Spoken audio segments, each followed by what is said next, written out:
আসসালামু আলাইকুম। কল্পনা চাওলা। চাওলা অসবর্ন জন্মগ্রহণ করেছিল ইন কার্নাল, ইন্ডিয়া, ভারতে। চাওলা জন্মগ্রহণ করেন ভারতের কার্নালে। তিনি কমপ্লিটেড শেষ করেন আর তাহার আল্লাহর পূর্বে স্কুলে শিক্ষা অ্যাট আ লোকাল, স্থানীয় স্কুলে। তিনি তার প্রাথমিক পর্যায়ের স্কুল শিক্ষণ শেষ করেন একটি স্থানীয় স্কুলে। তিনি হয় দ্য ফার্স্ট, প্রথম ইন্ডিয়ান বর্ন, ভারতীয় বংশোদ্ভূত, উইমেন নারী, অ্যান্ড এবং দ্য সেকেন্ড দ্বিতীয় পার্সন ব্যক্তি, ইন স্পেস মহাকাশের, ফ্রম হইতে, দিস এই সাবকন্টিনেন্ট এই উপমহাদেশের তিনি প্রথম ভারতীয় বংশোদ্ভূত নারী আর মহাকাশ ভ্রমণে দ্বিতীয় নারী। আফটার পরে গ্রাজুয়েটিং স্নাতক ইন অ্যারোনটিক্যাল ইঞ্জিনিয়ারিং ফ্রম হইতে পাঞ্জাব ইঞ্জিনিয়ারিং কলেজ হইতে চাওলা মুভ টু চলে যান দ্য ইউনাইটেড স্টেট যুক্তরাষ্ট্রে ইন 1982 সালে। ভারতের পাঞ্জাব ইঞ্জিনিয়ারিং কলেজ থেকে অ্যারোনটিক্যাল ইঞ্জিনিয়ারিং সম্পন্ন করার পর 1982 সালে চাওলা যুক্তরাষ্ট্র চলে যান। তিনি অবটেইনেড অর্জন করেন আর তাহার masters degree in aerospace engineering from হইতে দ্য ইউনিভার্সিটি বিশ্ববিদ্যালয় অফ টেক্সাসে। তিনি টেক্সাস বিশ্ববিদ্যালয় থেকে অ্যারোস্পেস ইঞ্জিনিয়ারিংয়ে মাস্টার্স ডিগ্রি অর্জন করেন। পরবর্তীতে তিনি ডিড করেছিলেন আর তার পিএইচডি ডিগ্রি ইন অ্যারোস্পেস ইঞ্জিনিয়ারিংয়ে ফ্রম হইতে দ্য ইউনিভার্সিটি বিশ্ববিদ্যালয় অফ কলোরাডো বিশ্ববিদ্যালয় থেকে। পরবর্তীতে তিনি কলোরাডো বিশ্ববিদ্যালয় থেকে অ্যারোস্পেস ইঞ্জিনিয়ারিংয়ে পিএইচডি ডিগ্রি লাভ করেন। ডিটারমিন দৃঢ় প্রতিজ্ঞা টু বিকাম হতে একজন অ্যাস্ট্রোনট নভোচারী, ইভেন এমনকি ইন দ্য ফেস মুখে of the space shuttle Challenger disaster দুর্যোগ অন 28 জানুয়ারি 1986 সালে যেটা লেড টু ডেথ মৃত্যুবরণ করেছিল অফ রবা এর ইটস ইহার 7 ক্রু কর্মী মেম্বার সদস্য। চাওলা যোগদান করেছিল নাসাতে ইন 1988 সালে।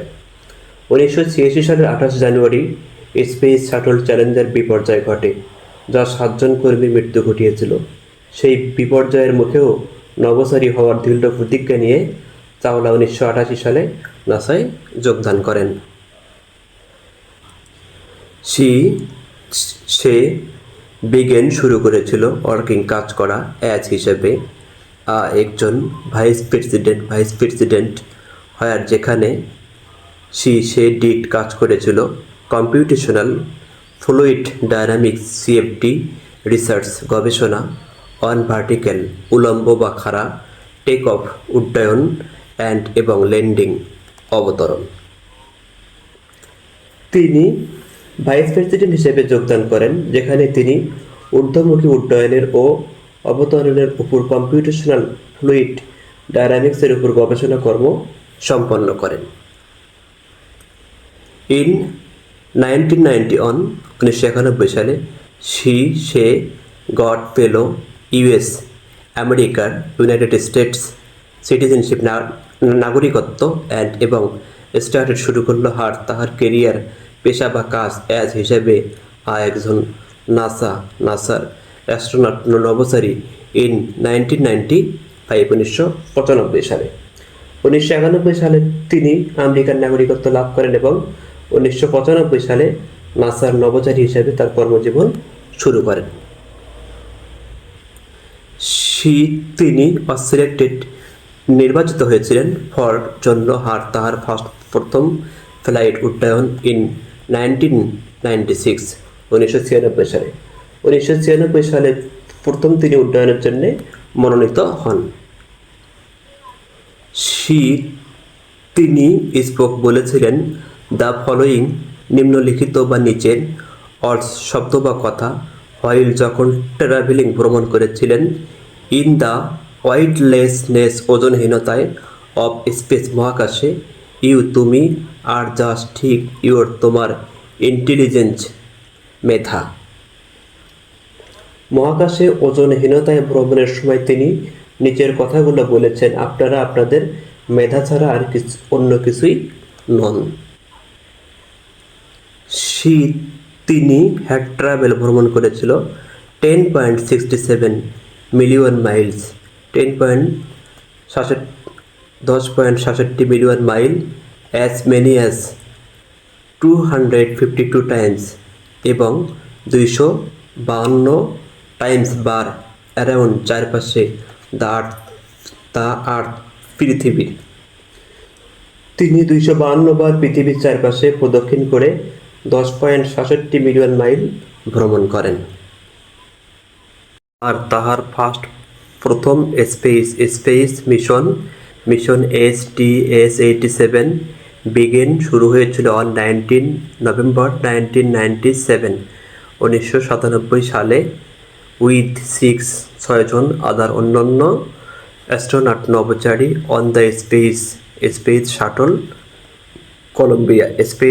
কলম্বিয়া।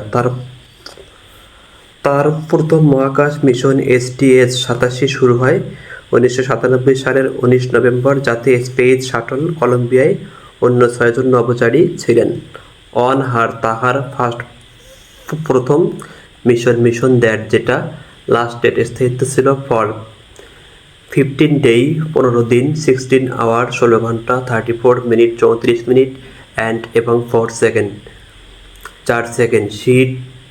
সে ট্রাভেল ভ্রমণ করেছিল 6.5 মিলিয়ন মাইল 6.5 মিলিয়ন মাইল।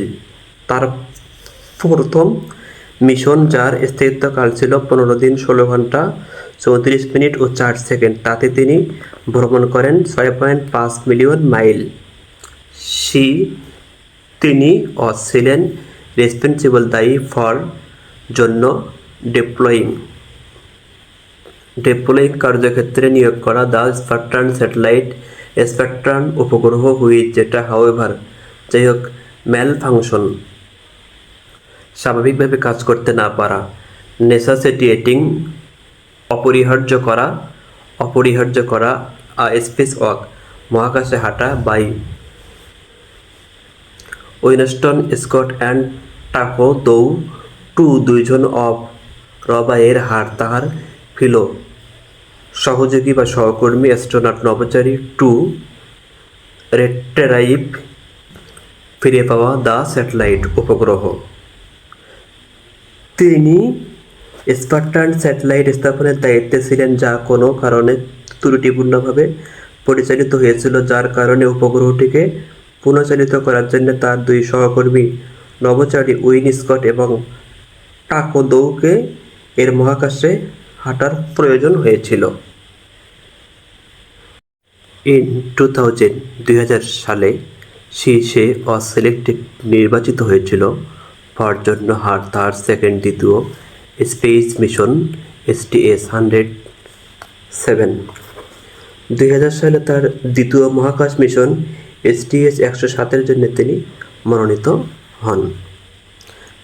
এই মিশন ছিল রিপিটেডলি বারবার বিলম্ব ডিউ টু জন্য বা কারণ শিডিউলিং সময়সূচি কনফ্লিক্ট অ্যান্ড টেকনিক্যাল প্রবলেম যান্ত্রিক সমস্যার কারণে।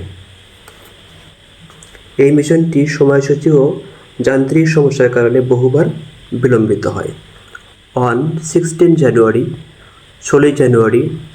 2003 কল্পনা চাওলা ফাইনালি অবশেষে শুরু করেছিল তাহার নতুন মিশন উইথ 6 সাথে 6 জন আদার অন্যান্য স্পেস ক্রু নভোচারী অন দ্য ইল-ফেটেড হতভাগ্যা space shuttle Colombia.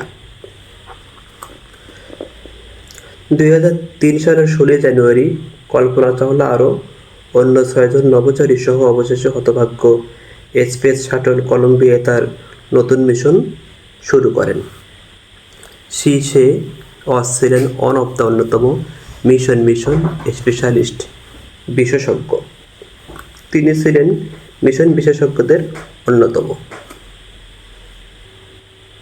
Chawla responsibilities দায়িত্বে ছিল অন্তর্ভুক্ত করা হয়েছিল দ্য মাইক্রোগ্র্যাভিটি এক্সপেরিমেন্ট পরীক্ষণ ফর জন্য হুইচ যার দ্য ক্রু কর্মী কন্ডাক্টেড পরিচালনা করেছিল নিয়ারলি প্রায় 80টি এক্সপেরিমেন্ট পরীক্ষা স্টাডিং অধ্যয়ন করা আর্থ পৃথিবী এবং স্পেস মহাকাশ সায়েন্স বিজ্ঞান অ্যাডভান্সড উন্নত টেকনোলজি প্রযুক্তি ডেভেলপমেন্ট উন্নতি এবং অ্যাস্ট্রোনট নভোচারী হেলথ স্বাস্থ্য এবং সেফটি নিরাপত্তা অ্যাস্ট্রোনট হেলথ নভোচারীদের স্বাস্থ্য এবং সেফটি নিরাপত্তা। চাওলার দায়িত্বের অন্তর্ভুক্ত ছিল মাইক্রোগ্র্যাভিটি পরীক্ষণ, যার জন্য ক্রুদেরকে পৃথিবী এবং মহাকাশ বিজ্ঞান উন্নত প্রযুক্তির বিকাশ এবং নভোচারীদের স্বাস্থ্য ও নিরাপত্তার বিষয়ে পর্যবেক্ষণ করে 80টি পরীক্ষা চালাতে হয়েছিল। পরে 16 দিন সায়েন্টিফিক বৈজ্ঞানিক মিশন ইন স্পেস মহাকাশ 1 ফেব্রুয়ারি 2003 সালে কলম্বিয়া ডিসইন্টিগ্রেটেড নানা অংশে বিভক্ত হয়। অপরে টেক্সাসে ডেয়ারিং সময় এটা রি-এন্ট্রি পুনরায় প্রবেশকালে ভিতরে দ্য আর্থ পৃথিবীর অ্যাটমসফিয়ার বায়ুমণ্ডলে মহাকাশে 16 দিনের বৈজ্ঞানিক গবেষণা কর্মের পর 2003 সালের 1 ফেব্রুয়ারি কলম্বিয়া পৃথিবীর বায়ুমণ্ডলে পুনরায় প্রবেশকালে ছিন্ন বিচ্ছিন্ন হয়ে টেক্সাসের উপর পতিত হয়। সমস্ত দ্য ক্রু বৈমানিক ইন কলম্বিয়া ইনক্লুডিং সহ চাওলা ডায়েট মারা গিয়েছিল শুধুমাত্র 16 মিনিট পূর্বে টু দেয়ার তাহাদের শিডিউল সময়সূচি ল্যান্ডিং অবতরণের। চাওলা সহ কলম্বিয়ার বৈমানিকদের সকলে নির্ধারিত অবতরণ করার মাত্র 16 মিনিট আগে মৃত্যুবরণ করেন। ইনভেস্টিগেশন তদন্তে দেখানো হয়েছে এই ফ্যাটাল মারাত্মক অ্যাক্সিডেন্ট দুর্ঘটনা ঘটেছিল ডিউ টু কারণে একটি ড্যামেজ ক্ষতি অফ কলম্বিয়ার উইংস ডানা কয়েস্ট কারণ বাই একটি পিস টুকরো অফ ইনসুলেটিং ফর্ম হইতে তা এক্সটার্নাল বাহিরের ফুয়েল জ্বালানি ট্যাঙ্ক পিলিং অফ আলগা হয়ে যাওয়া ডিউরিং সময় দ্য লঞ্চ উৎক্ষেপণকালে। তদন্তে জানা যায় যে উৎক্ষেপণকালে বাইরের জ্বালানি ট্যাঙ্কের ইনসুলেটিং ফোমের একটা টুকরো ছিঁড়ে যাবার কারণে কলম্বিয়ার ডানাগুলোর একটির ক্ষতি হয়। এমন মারাত্মক দুর্ঘটনা ঘটেছিল। ডিউরিং সময় দ্য ইন্টেন্স তীব্র অত্যাধিক হিট তাপ এর রি-এন্ট্রি পুনরায় প্রবেশকালে হট উত্তপ্ত গ্যাস পেন্ট্রেডিট অনুপ্রবিষ্ট হওয়া দ্য ইন্টেরিয়র অভ্যন্তরভাগে এর দ্য উইং ডানা ডিস্ট্রয়িং ধ্বংস হয়ে যায় দ্য সাপোর্ট স্ট্রাকচার এবং কয়েজিং কারণে দ্য রেস্ট বাকি শাটল টু ব্রেকডাউন ভেঙে পড়ে। পৃথিবীর বায়ুমণ্ডলে পুনঃপ্রবেশের সময় অত্যধিক উত্তাপের কারণে ডানার অভ্যন্তরভাগে উত্তপ্ত গ্যাস ঢুকে এর সাপোর্ট স্ট্রাকচার ধ্বংস করে আর তাতে শাটলের অবশিষ্ট অংশ ভেঙে পড়ে। ভিডিওটি দেখার জন্য ধন্যবাদ। ভিডিওটি ভালো লাগলে চ্যানেলটি সাবস্ক্রাইব করবেন। আল্লাহ হাফেজ।